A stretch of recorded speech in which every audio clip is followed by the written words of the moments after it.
ومن تبعهم بإحسان حتى إلى دار الميعاد. أما بعد. Ahibai kiram, tokoh masyarakat, alim ulama, jamaah Masjid Al-Firdaus yang insyaallah kita mudah-mudahan termasuk hamba-hamba yang dimuliakan oleh Allah Subhanahu wa taala. Amin. Amin ya rabbal alamin. Kita ucapkan untayan kata yang paling indah dengan ucapan alhamdulillah. Bersalawat dan ucapan Allahumma salli ala sayyidina Muhammadin wa ala ali sayyidina Muhammad. Baiklah Bapak Ibu yang dimuliakan Allah Subhanahu wa taala, kembali kita sambung kembali daripada kajian kitab Wasiyatul Mustafa li Sayyidina Ali karramallahu wajhah. Apa kata Nabi lagi kepada Sayyidina Ali, pesan beliau? Ini berisi pesan-pesan khusus kepada Sayyidina Ali, dan ini tentunya adalah untuk kita semua sebagai umat baginda Nabi sallallahu alaihi wasallam. Kata Nabi, ya Ali, wahai Ali, salli bil lail, hendaklah kamu solat malam. Ini kalimatnya perintah. Ya Ali, wahai Ali, salli bil lail, hendaklah kamu solat malam, ayat tahajud. Walau kahal bisyatin, walaupun sekalipun, kahal bisyatin, lamanya itu seperti lamanya memeras susu kambing.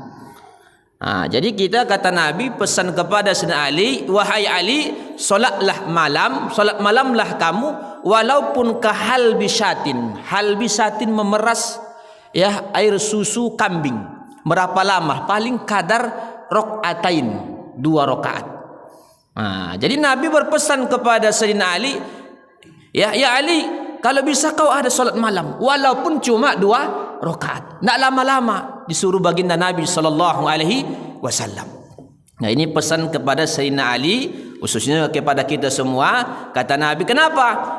Fal musalli bil laili ahsanun nasi wajhan. Orang yang aktif salat malam, ahsanun nasi wajhan, orang yang paling indah, yang paling bagus wajhan, wajahnya. Tentu di sini maknanya banyak Bapak Ibu, ahsana wajhan.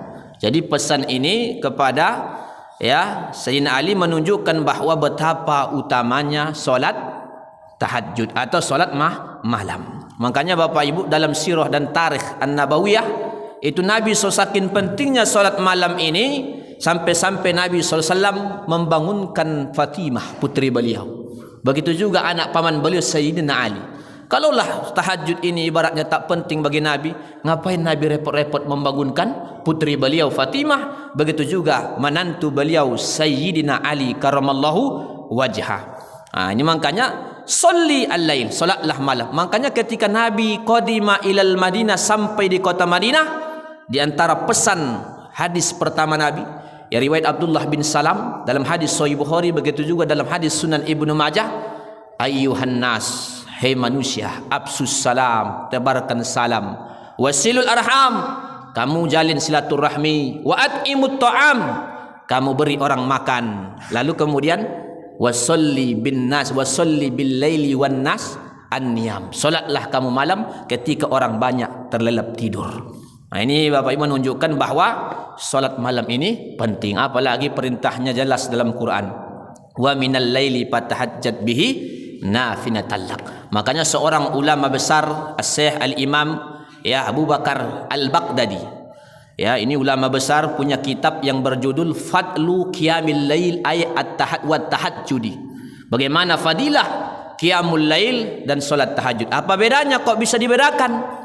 Karena sebahagian ulama mazhab Syafi'i baru disebut katakan dia tahajud ketika karena tahajud itu dia berusaha, berupaya, dia bangun di malam hari.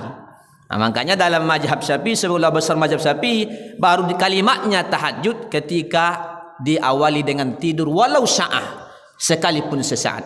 Tapi andai kata dia tak tidur, diistilahkan dengan sama juga, cuma qiyamul lail, menghidupkan malam. Namanya solat qiyamul lail. Makanya judulnya juga beda, Fadlu Qiyamil Laili wat Tahajjudi. Keutamaan solat malam dan solat tahajud. Ini Bapak Ibu yang dimuliakan Allah Subhanahu wa taala. Makanya di antara sahabat Nabi sallallahu alaihi wasallam, termasuk juga disebutkan dalam kitab ini, yang rutin setiap malam melakukan solat malam. Kalau Nabi jelas, di antaranya adalah putranya Umar bin Khattab, yaitu Abdullah bin Umar. Ini sampai-sampai Bapak Ibu dalam kitab Karamatul Aulia, Abdullah bin Umar ini dapat gelar, dapat lakop Sahibul Lail. Sahibul Lail, sahabat malam. Maksudnya sahabat malam. Jadi malam tu sudah bersahabat. Sampai-sampai ya pembantu beliau mengatakan, ini tuanku ini ya sikitnya tidurnya ini. Cuma sedikit tidurnya, dan di luar itu dia hidupkan malamnya. Ya Abdullah bin Umar. Makanya dia dapat lakop oleh para sebagai sahabat, ini Sahibul Lail, sahabat malam. Karena beliau apa? Rutin melaksanakan ibadah tahajud. Nah itu sampai-sampai makanya dalam kitab ya Fadlu Qiyamil Lail banyak sekali fadilah orang-orang yang melakukan solat malam.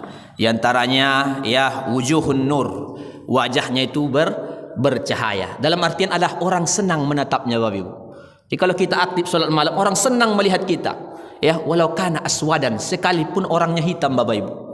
Ya, wayang hitam orangnya, Pak. Tapi orang mukmin senang menatapnya. Yang kedua dalam kitab ini hibah. Dia punya hibah, wibawa. Jadi hibahnya itu ya, dalam artian hibah itu apa? Karismatik. Jadi orang kalau dia aktif solat malamnya, di antara fadilah dalam kitab ini dia ya orangnya berkarismatik. Hibah di sini bahkan yang ketiga kata beliau sini qaulan sakila. Orang yang aktif salat malam dia akan punya qaulan, ucapan sakila. Kalau menasihati orang itu masuk, Pak. Maksudnya kalau dia memberi nasihat itu menusuk ke hati orang. Nah, kalau dia bercakap didengarkan orang. Ya, jadi siapapun nanti dia ibaratnya kepala kantor dia, Pak, aktif dia salat malam, itu kalau dia bercakap dia itu pasti lebih cepat didengar oleh pegawainya dan bawahannya. Nah, itu diantara padilahnya kata para ulama. Itu juga Buya Hamka sudah jelaskan man kasura salatu ilahi dalam kitab tafsir Al-Ajharnya. Siapa yang ada banyak solat malamnya, ya wajahnya itu akan senantiasa senang dilihat oleh orang. Sampai-sampai Buya Hamka juga termasuk seorang ulama yang kadang sekali duduk bisa ya 4 jam 6 jam habis tahajud, Pak. Ya 4 jam 3 jam sekali dia duduk.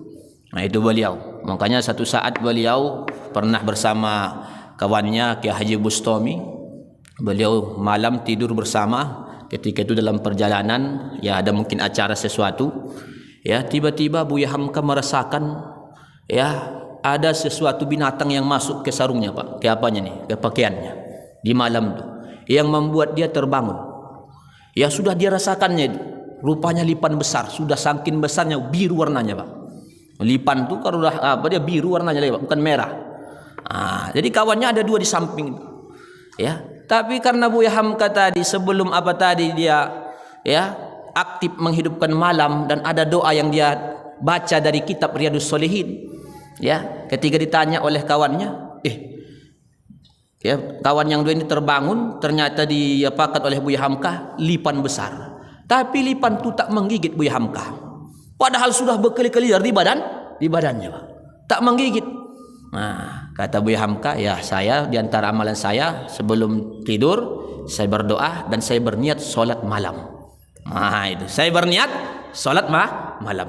Kata saya banyak ulama, kalau siapa yang menghidupkan malam itu, biasanya andai kata ada pun takdir kita digigit binatang, itu enggak bisa memberi mudarat. Makanya yang keempat fadilah orang yang menghidupkan malam salat tahajud tatpaul bala, terhindar dari bala. Bukan kita ini ibaratnya tak kena bala, cuma bisa saja ibaratnya kata Al-Imam Al-Ghazali, begitu juga pengarang kitab Tuhfatul Ahwazi, boleh jadi hari ini kau kena panah, tapi panah itu meleset.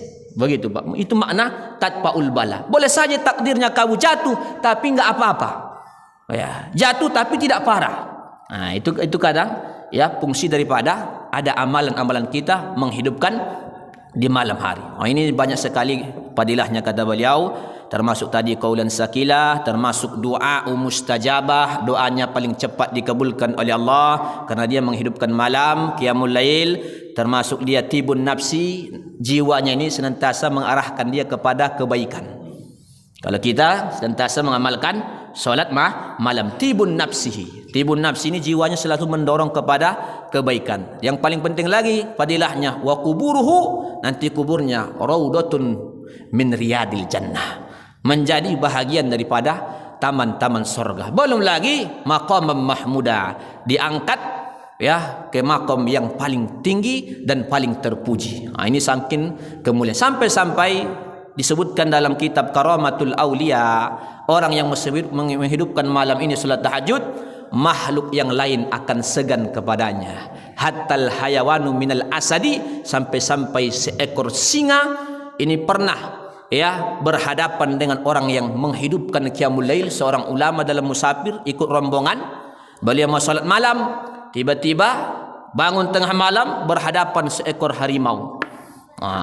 Dalam hatinya tidak selamat lagi nih Pak. Tapi kalau memang aku rezekimu, kata dalam hatinya Pak, hei harimau, kalau memang aku rezekimu, udahlah saya redo kau santap aku sebagai santapanmu. Tapi kalau memang tidak, jangan coba-coba, akan kuadukan engkau katanya. Oh, seketika Pak harimau itu kabur dia Pak, pergi dia Pak. Cuma kalau kita takut-takut juga itu Pak. Ya, ngiri-ngiri sedap juga itu.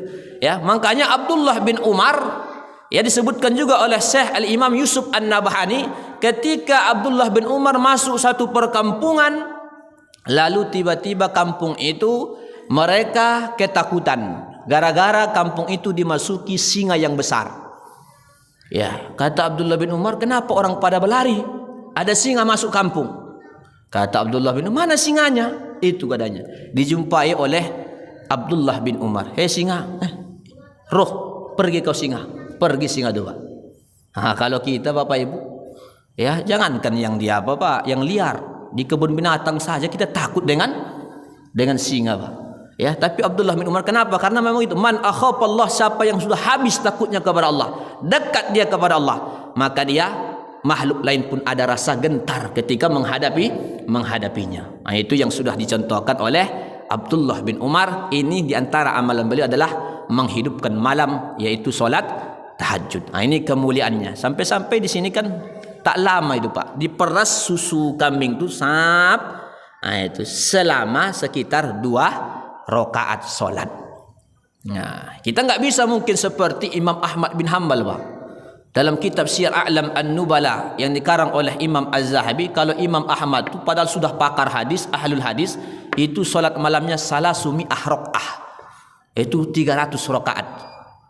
Iza marido, kalau dia sakit 150 rakaat. Itu tidak pernah dibuat Nabi itu Pak, bid'ah itu kalau mau dikatakan bid'ah. Tapi bid'ah hasanah. Nabi nggak ada Pak. Datangkanlah riwayat Nabi melakukan sholat tahajud 300 rakaat. Apa kita katakan Imam Ahmad yang hafal 1 juta ahli bid'ah? Oh, tidak bisa. Itu kalau sakit 150 rakaat. Itu kata anak beliau Abdullah ya bin Hanbal. Abdullah bin Ahmad bin Hanbal. Mudah-mudahan pesan singkat ini ya mari kita ya laksanakan semampu kita, solat malam sekalipun cuma 2 rakaat. Mudah-mudahan bermanfaat, motivasi kita. Akhir ini, assalamualaikum warahmatullahi wabarakatuh.